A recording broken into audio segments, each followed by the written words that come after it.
Vamos estudar agora o movimento circular uniforme e o movimento circular uniformemente variado. Antes, temos que visualizar alguns conceitos básicos do comportamento da velocidade e da aceleração nesse tipo de movimento. Primeiro, no movimento retilíneo uniforme, a velocidade é constante e diferente de zero. Já no movimento retilíneo uniformemente variado, a aceleração é igual a uma constante e diferente de zero.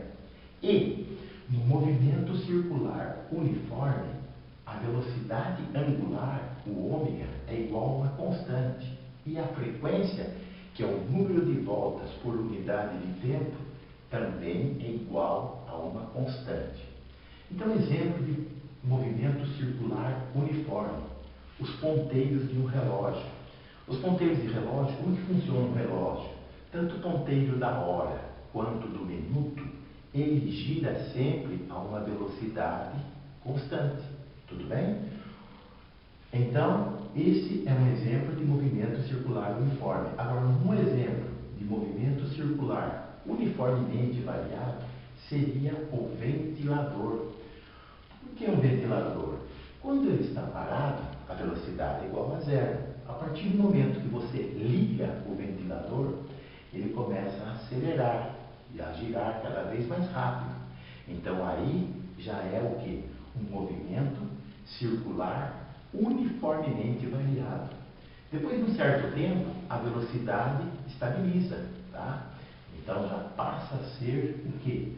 Um movimento circular uniforme. A partir do momento que a pessoa vai lá e desliga o ventilador, desligar o ventilador é a mesma coisa que ele sofresse um processo de freagem, ele freia. Então ele começa a diminuir a velocidade, tá? Então aí já é um movimento circular uniformemente variado. Um outro conceito que nós temos que estar bem claros a respeito dele é o que? É que numa pista circular, imagine um carro, né? Andando numa pista circular. Uma volta é igual a 2πr. Então agora nós vamos estabelecer a relação entre ΔS e ΔΦ, tá? Então veja só, uma distância linear e uma variação angular. Então nós temos aqui um círculo. Esse círculo ele possui um raio R, uma variação angular, que é uma fatia desse círculo, e essa fatia desse círculo, que está vinculada ao ângulo, ela tem o quê? Um deslocamento linear. Eu posso transformar isso aqui numa linha reta, tá? Num comprimento. Então, antes de fazermos o quê? A visualização das fórmulas, nós temos que perceber que a frequência é o inverso do período, ou o período é o inverso da frequência. E podemos fazer a seguinte relação: período é igual a ΔT para uma volta. Tudo bem? Para uma volta podemos estabelecer essa relação. Agora, vamos então fazer o seguinte: vamos definir ΔΦ aqui. ΔΦ aqui nada mais é do que ΔS sobre R. Tá? Uma relação matemática até, né? Então, nós já definimos o quê? Que ΔS, ou seja, uma volta é 2πr. Vamos fazer a substituição, então. 2πr sobre R. Posso eliminar o quê? Esse R com esse R. Fica aqui 2π. Então, eu estabeleço a primeira relaçãozinha minha, tá? Nós vamos definir aqui uma sequência de fórmula que é utilizada na resolução de exercícios de movimento circular. Agora, veja só. Nós sabemos também que a velocidade angular é o quê? É o ΔΦ sobre o ΔT. Tudo bem? E o ΔΦ não é 2π, então fica 2π sobre ΔT. E nós não podemos fazer ΔT igual a T, que é o período? Podemos. Então fica 2π sobre T. 2π sobre t, eu não vou ficar definindo tudo isso aqui, ó, mas é a mesma coisa que tivesse escrito assim, ó, 2π vezes 1 sobre t, tá? E o inverso do período é a frequência. Então, isso daqui nada mais é para mim do que 2πf. Uma outra fórmula do movimento circular. Eu sei que a velocidade angular é 2πf. Agora, na velocidade escalar, né? O que é velocidade escalar? Velocidade escalar, eu sei que a velocidade, a velha formulinha, é o quê? É o ΔS sobre o ΔT. Tudo bem? Então, eu sei o quê? Que o ΔS, já foi definido aqui, né? Voltando naquela definição, ΔS o que é? É 2πr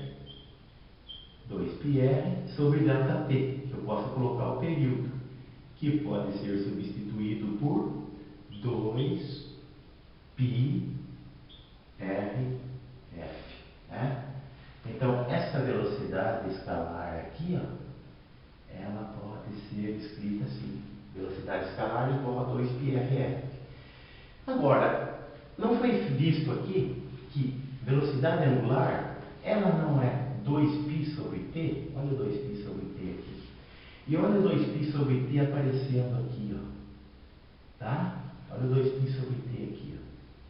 Então, esse 2π sobre t aqui, ele pode ser substituído por ômega. Então, nós temos uma outra fórmula, que na velocidade escalar, v igual a 2πrf, e v também é igual a, eu posso no lugar de 2π sobre t, colocar ômega, é igual a ômega r. Outra formulinha aí. Não sei se vocês percebem, na hora da resolução do exercício, fica difícil você lembrar tudo isso daí, tá? Agora aqui, eu sei também que a aceleração centrípeta é v ao quadrado sobre r.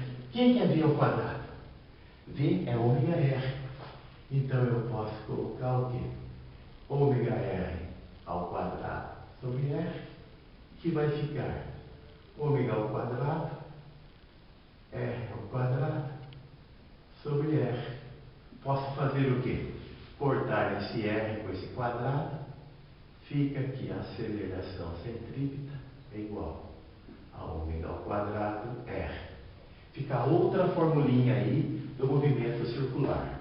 Agora vamos perceber aqui o seguinte, ó.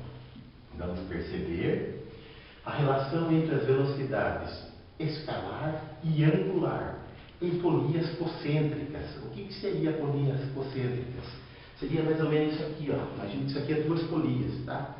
Polias que têm o mesmo eixo, que giram juntas, tá? Então é o seguinte, neste caso aqui, se elas giram juntas, a velocidade angular de A é igual à velocidade angular de B. E a velocidade escalar de B é maior que a velocidade escalar de A. Por quê? Porque B é maior, abraça mais corrente.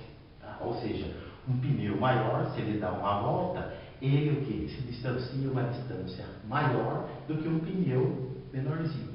Tudo bem? Estou indo meio rápido, porque senão não dá tempo, pessoal. Tá? Agora aqui, ó, polias ligadas por correia. Já nesse caso aqui, se elas são ligadas por correia, a polia menor gira mais. Então, a velocidade angular de A é maior que a velocidade angular de B. E a velocidade escalar de A é igual à velocidade escalar de B.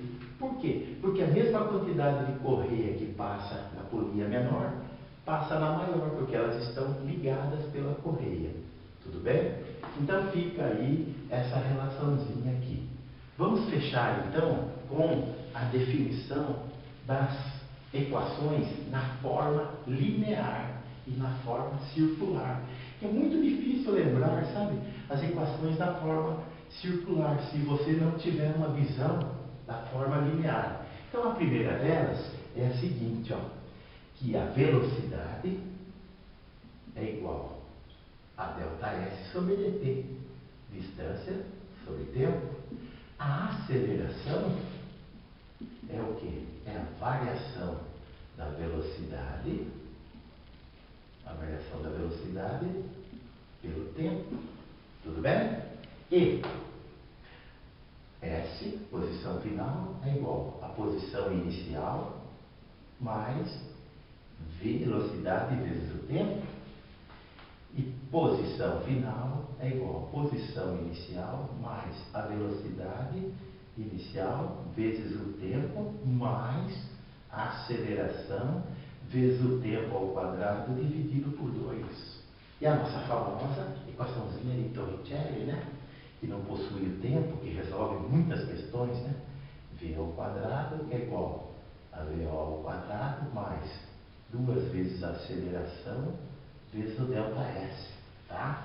Agora vamos transformar, vamos converter essas equações para a forma circular, tá? Então vai ficar como V que é igual a ômega, que é igual a ΔS, já vai ser o quê? ΔΦ sobre ΔT. A aceleração do movimento circular é chamada de alfa. Alfa que é igual a delta ômega, variação sobre ΔT. E aqui?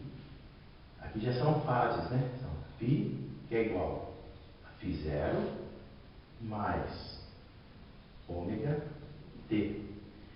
E φ, que é igual a φ0 mais ômega 0t mais alfa t ao quadrado sobre 2.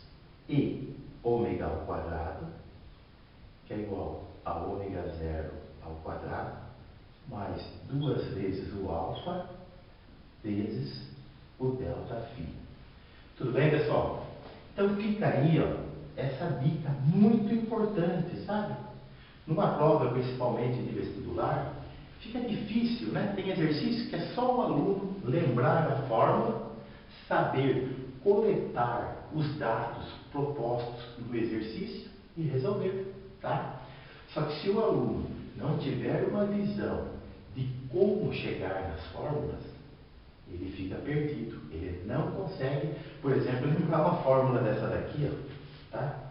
Não consegue lembrar uma fórmula dessa daqui. Mas se ele lembra essa daqui e sabe fazer a transferência, sabe visualizar no círculo aqui, né, a questão do comportamento, né, do ΔΦ, do ΔS, do R, ele consegue escrever todas essas fórmulas aqui e saber o que está fazendo numa prova. Tá? Então fica aí mais essa dica. No próximo conteúdo, nós vamos resolver alguns exercícios de movimento circular. Tá? Até mais então.